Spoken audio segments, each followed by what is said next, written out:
सनातन हिंदू परंपराओं में कई गूढ़ और रहस्यमयी विद्याएं हैं। उनमें से शाक्त परंपरा के शक्तिपात को खास महत्व दिया गया है। यह एक अनोखी प्रक्रिया है जिसमें गुरु अपनी आध्यात्मिक ऊर्जा को शिष्य तक पहुंचाता है, जो केवल ज्ञान का आदान प्रदान नहीं बल्कि एक दिव्य शक्ति का संचार है जो शिष्य के भीतर छिपी ऊर्जा को जागृत कर उसे आध्यात्मिक ऊंचाइयों तक पहुंचने में मदद करती है। गुरु की कृपा से शिष्य की कठिन साधनाएं भी सरल हो जाती है।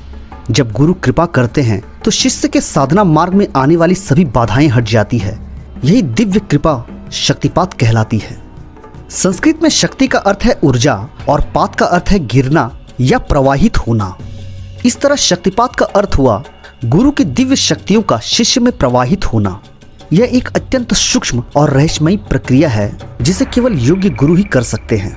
शक्तिपात कोई साधारण दीक्षा नहीं बल्कि यह एक चमत्कारी अनुभव है जिससे शिष्य का आध्यात्मिक जागरण पल भर में हो सकता है। जब श्री रामकृष्ण परमहंस ने स्वामी विवेकानंद को स्पर्श किया तो उन्होंने तुरंत परमेश्वर की अनुभूति कर ली। इसी शक्तिपात के बल पर गहनीनाथ ने निवृत्तिनाथ को एक पल में ब्रह्मज्ञान दे दिया। रामानंद जी के स्पर्श से कबीर के हृदय में भक्ति की बाढ़ आ गई और शंकराचार्य की दृष्टि मात्र से हस्तामलक आत्मज्ञानी बन गए। शक्तिपात केवल गुरु की कृपा से ही प्राप्त होता है। जब श्री गौरांग महाप्रभु ने अपनी दिव्य कृपा से असंख्य पाखंडियों, कुख्यात डाकुओं और पतित लोगों को छुआ तो वे सभी ईश्वर प्रेम में लीन हो गए। उनके स्पर्श मात्र से भक्ति की ज्वाला जल उठती थी और लोग प्रेम से उन्मत्त होकर ईश्वर की मस्ती में डूब जाते थे। यह वही रहस्यमयी शक्ति है जो साधारण व्यक्ति को भी संत बना सकती है और पल भर में आत्मज्ञान की अनुभूति करा सकती है। घेरंड संहिता, वायवीय संहिता, स्कंद पुराण, कुलार्णव तंत्र, योगिनी तंत्र और आगम शास्त्रों में शक्तिपात का विस्तार से वर्णन किया गया है। एक समय तिब्बत के लामाओं में भी इसकी परंपरा थी। शक्तिपात एक अद्भुत प्रक्रिया है जिसमें गुरु अपनी कृपा से शिष्य को दिव्य ऊर्जा प्रदान करते हैं। यह ऊर्जा इतनी शक्तिशाली होती है कि शिष्य के बिना कठिन साधना किए ही आध्यात्मिक सिद्धि प्राप्त होने लगती है। जब गुरु शक्तिपात करते हैं तो उनकी ऊर्जा शिष्य के शरीर में सूक्ष्म नाड़ी में प्रवेश कर स्नायु तंत्र को सक्रिय कर देती है। शरीर की वे कोशिकाएं जो अब तक निष्क्रिय थी जागृत होकर कार्य करने लगती है। इसका असर शिष्य के सूक्ष्म शरीर पर पड़ता है जिससे उसका आध्यात्मिक विकास तेजी से होता है। इस प्रक्रिया का सबसे बड़ा लाभ यह है कि शिष्य के भीतर का सारा अज्ञान समाप्त हो जाता है और उसमें एक प्राकृतिक ज्ञान प्रकट होने लगता है जिसे प्रतिभा ज्ञान कहते हैं। जब यह ज्ञान जागृत होता है तो साधक की इंद्रियां बाहरी चीजों से हटकर आत्मा की ओर मुड़ जाती है। वह दिव्यता से भर जाता है और उसका मन परम सत्य की ओर बढ़ने लगता है। चाहे शिष्य कितना भी साधारण क्यों न हो, यदि गुरु ने उसे शक्तिपात से जागृत कर दिया तो वह निश्चित ही एक दिन परम सत्य तक पहुंच ही जाएगा। इसलिए गुरु पद के लिए हर व्यक्ति उपयुक्त नहीं हो सकता। इस पद पर होने का वही अधिकारी है जिसके अंदर शक्तिपात करने की क्षमता हो। जब शिष्य के साधना काल में आध्यात्मिक बाधाएं आती है उस समय गुरु शक्तिपात के द्वारा बाधाएं दूर कर देते हैं जिससे योग का मार्ग प्रशस्त हो जाता है। गुरु शिष्य की साधना में सही समय आने पर शक्तिपात कर उसकी कुंडलिनी भी उठा देता है जो मनुष्य के सूक्ष्म शरीर में रहती है। यह एक ऐसी प्रक्रिया है जिसमें गुरु कुछ समय के लिए शिव स्वरूप हो जाते हैं। वे एक हाथ में शिव की शक्ति और दूसरे हाथ से अपने गुरु की शक्ति को शिष्य के सिर पर स्थापित करते हैं। जैसे ही गुरु यह कृपा करते हैं शिष्य एक पल के लिए स्तब्ध हो जाता है। उसे जो मंत्र दिया जाता है वह उसी क्षण सिद्ध हो जाता है। उसकी आंतरिक दृष्टि खुल जाती है और आत्मज्ञान का द्वार उसके लिए सहज हो जाता है। शक्तिपात केवल आध्यात्मिक उन्नति के लिए ही नहीं बल्कि भौतिक जीवन में भी प्रभावी होता है। कुछ सिद्ध गुरु इसका प्रयोग किसी के रोग दूर करने या अन्य कार्यों के लिए भी कर सकते हैं, लेकिन सच्चे साधक अपनी कठिन साधना से अर्जित शक्ति को सिर्फ आध्यात्मिक उद्देश्य के लिए ही प्रयोग करते हैं, न कि सांसारिक लाभ के लिए। यही शक्तिपात की दिव्यता और रहस्य है जो शिष्य को साधारण मनुष्य से एक जागृत आत्मा में बदल देता है। शक्तिपात मुख्य रूप से 3 तरीकों से किया जाता है। जब गुरु अपने शिष्य को शरीर से स्पर्श करके अपनी शक्ति प्रदान करते हैं तो इसे स्पर्श शक्तिपात कहा जाता है। खास तौर पर जब गुरु अपने अंगूठे से शिष्य के भ्रुकुटी यानी माथे के बीच को छूते हैं तो एक अद्भुत ऊर्जा प्रवाहित होती है। प्रकृति का नियम है कि हाथों और पैरों की उंगलियों के अग्रभाग से ऊर्जा अधिक मात्रा में निकलती है, लेकिन अंगूठा सबसे ज्यादा शक्ति प्रवाहित करता है। यही कारण है कि गुरु अपने हाथ या पैर के अंगूठे से शिष्य को स्पर्श कर शक्तिपात करते हैं। हर व्यक्ति के शरीर में कुछ न कुछ ऊर्जा निकलती रहती है, लेकिन साधारण मनुष्यों की ऊर्जा अशुद्ध और कमजोर होती है। इसके विपरीत जो साधक इंद्रिय संयम, ब्रह्मचर्य और नाड़ी शुद्धि में पारंगत होते हैं, उनकी आध्यात्मिक शक्ति अत्यंत प्रबल होती है। जो योग में उच्च स्तर तक पहुंच जाते हैं, उनके शरीर से इतनी शक्तिशाली ऊर्जा निकलती है कि यदि कोई व्यक्ति उन्हें छू भी ले या उनके पास खड़ा हो जाए तो वह इस ऊर्जा को महसूस करने लगता है। ऐसे महापुरुषों की उपस्थिति मात्र से लोगों के विचार और व्यवहार बदलने लगते हैं।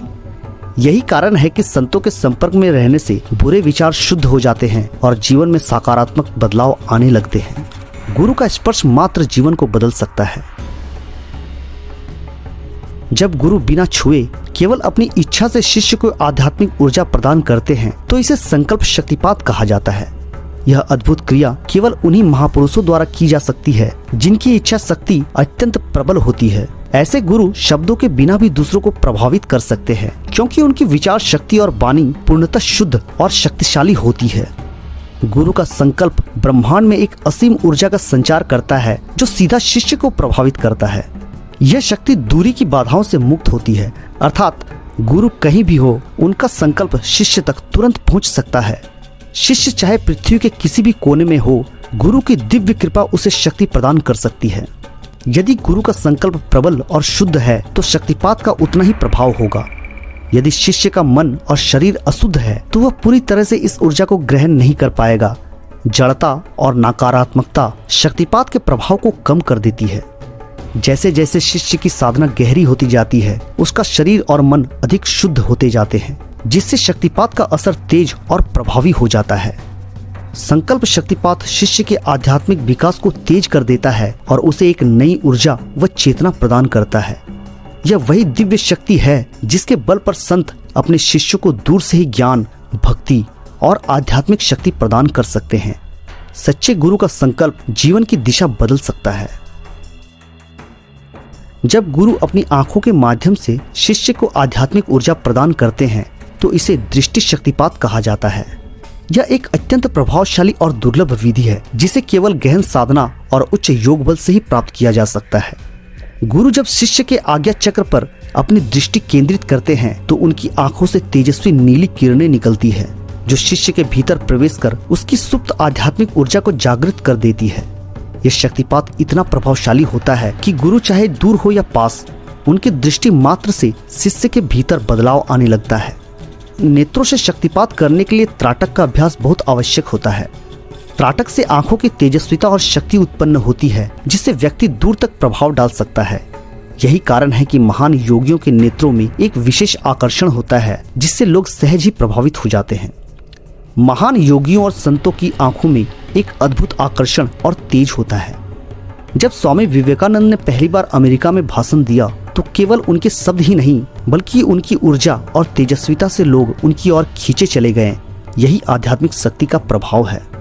दृष्टि शक्तिपात शिष्य के भीतर गहरा परिवर्तन ला सकता है। यदि गुरु शक्तिशाली है तो सिर्फ एक दृष्टि से ही वह शिष्य को जागृत कर सकता है। यही कारण है कि संतों की संगति से ही लोग बदल जाते हैं, क्योंकि उनकी आंखों से प्रेम, शक्ति और दिव्यता प्रवाहित होती है। शक्तिपात केवल स्पर्श, संकल्प और दृष्टि से ही नहीं बल्कि मंत्र और स्वप्न के माध्यम से भी किया जा सकता है। यह विधियां अधिक रहस्यमयी और दुर्लभ होती है क्योंकि इनमें गुरु और शिष्य का प्रत्यक्ष संपर्क आवश्यक नहीं होता। फिर भी इन शक्तिशाली तरीकों से गुरु अपनी दिव्य ऊर्जा को शिष्य तक पहुंचा सकते हैं और उसे आध्यात्मिक रूप से जागृत कर सकते हैं। गुरु कुछ विशेष सिद्ध मंत्रों के उच्चारण से भी अपने शिष्य पर शक्तिपात कर सकते हैं। इस प्रक्रिया में गुरु अपनी साधना की शक्ति को मंत्रों में भरकर शिष्य को प्रदान करते हैं। जब शिष्य इन मंत्रों का जाप करता है तो उनमें छिपी दिव्य ऊर्जा उसके भीतर प्रवाहित होती है और उसका आध्यात्मिक विकास तेजी से होने लगता है। यदि शिष्य दूर होता है तो गुरु विशेष मंत्रों के माध्यम से उस तक ऊर्जा भेजते हैं। कुछ मंत्र गुप्त और अत्यंत शक्तिशाली होते हैं जो शिष्य के सुसुप्त चक्रों को जागृत कर सकते हैं। कई बार गुरु शिष्य को कोई विशेष मंत्र देकर उसे साधना का निर्देश देते हैं। जब शिष्य पूर्ण श्रद्धा से इस मंत्र का अभ्यास करता है तो वह गुरु की कृपा को अनुभव करता है और उसकी चेतना का स्तर ऊपर उठने लगता है। गुरु गोरखनाथ और नवनाथ संतों ने अपने शिष्यों को गुप्त मंत्रों के माध्यम से शक्तिपात दिया था। तांत्रिक साधनाओं में भी मंत्रों की शक्ति से शिष्य को विशेष सिद्धियां प्राप्त कराई जाती है। श्री रामकृष्ण परमहंस ने भी अपने शिष्यों को कुछ विशेष मंत्रों के माध्यम से आध्यात्मिक ऊर्जा प्रदान की थी। कुछ अत्यंत सिद्ध महापुरुष अपने शिष्य के स्वप्न में आकर उसे आध्यात्मिक ऊर्जा प्रदान कर सकते हैं। यह शक्तिपात की सबसे रहस्यमयी और दुर्लभ विधि मानी जाती है। स्वप्न शक्तिपात में गुरु अपनी अद्भुत योग शक्ति से शिष्य के स्वप्न में प्रवेश करते हैं। स्वप्न में गुरु का दर्शन मिलते ही शिष्य अचानक ऊर्जा से भर जाता है और उसके अंदर एक अद्भुत आध्यात्मिक परिवर्तन होने लगता है। कई बार गुरु स्वप्न में आकर कोई रहस्यमयी मंत्र देते हैं या शिष्य के मस्तक पर हाथ रखकर उसे जागृत कर देते हैं। जब शिष्य सुबह जागता है तो उसके मन और आत्मा पहले से अधिक शुद्ध और प्रबुद्ध महसूस होता है। इतिहास में ऐसे अनेक महापुरुष हुए जिन्होंने स्वप्न में आकर अपने शिष्यों पर शक्तिपात किया। शंकराचार्य जी ने कई भक्तों को स्वप्न में दर्शन देकर आध्यात्मिक मार्गदर्शन दिया था। श्री गौरांग महाप्रभु ने भी कई साधकों को स्वप्न में दीक्षा दी और उन्हें ईश्वर प्रेम से भर दिया। गुरु की कृपा सीमाओं से परे होती है। शक्तिपात की ये विधियां सिद्ध करती है कि गुरु की कृपा किसी भी दूरी या भौतिक सीमाओं से बंधी नहीं है। चाहे किसी भी माध्यम से हो, जब गुरु की कृपा होती है तो शिष्य का अज्ञान समाप्त हो जाता है और उसे आत्मज्ञान की अनुभूति होती है। सनातन धर्म में गुरु का स्थान सर्वोच्च माना गया है। शास्त्रों में कहा गया है कि चाहे कोई संसार के सारे ग्रंथों को कंठस्थ कर ले, चाहे अनेक योगों में पारंगत हो जाए या करोड़ों वर्षों तक कठिन तपस्या कर ले, फिर भी सच्चे ज्ञान की प्राप्ति बिना गुरु की कृपा के संभव नहीं। वह गुरु ही होते हैं जो अंधकार से प्रकाश की ओर ले जाते हैं। उनकी कृपा से ही शिष्य को आत्म साक्षात्कार होता है और वह मोह, अहंकार और अज्ञान से मुक्त होकर परम पद को प्राप्त करते हैं। इसलिए गुरु को ईश्वर तुल्य बताया गया है। उपनिषदों में कहा गया है, गुरुर ब्रह्मा गुरुर विष्णु गुरुर देवो महेश्वरः गुरु साक्षात परब्रह्म तस्मै श्री गुरुवे नमः। इस रहस्य को संत कबीर ने बड़ी सुंदरता से समझाया है। वे कहते हैं, गुरु गोविंद दोनों खड़े काके लागू पाए, बलिहारी गुरु आपने गोविंद दियो बताए। गुरु ही वह साधना की कुंजी देते हैं जिसमें आत्मा माया, मोह और संसार के बंधनों से मुक्त होकर परमात्मा में विलीन हो सके। ऋषियों और संतों ने सदियों से गुरु की महिमा का गुणगान किया है। भगवत गीता में श्री कृष्ण ने कहा है, तद्विधि प्राणिपातेन परिप्रश्नेन सेवया उपदेच्छन्ति ते ज्ञानम ज्ञाने नस्तद्दर्शिनः। अर्थात सच्चे ज्ञान के लिए गुरु के चरणों में जाओ, विनम्रता से उनसे प्रश्न करो और उनकी सेवा करो, तब वे तुम्हें आध्यात्मिक सत्य की शिक्षा देंगे और जीवन का वास्तविक उद्देश्य समझाएंगे। जो भी सच्चे हृदय से गुरु की शरण में जाता है उसे जीवन और मोक्ष का वास्तविक अर्थ समझ में आने लगता है। इसलिए शास्त्रों में कहते हैं, गुरु कृपा जिनके ऊपर होती है वे ही इस भवसागर से पार हो सकते हैं। जो साधक गुरु पर पूर्ण विश्वास रखते हैं उनके लिए गुरु की कृपा किसी भी रूप में प्रकट हो सकती है। कभी कोई मंत्र सिद्धि के रूप में, तो कभी स्वप्न में किसी दिव्य अनुभूति के रूप में। यही शक्तिपात का रहस्य है, एक दिव्य स्पर्श जो जीवन को पूरी तरह बदल सकता है।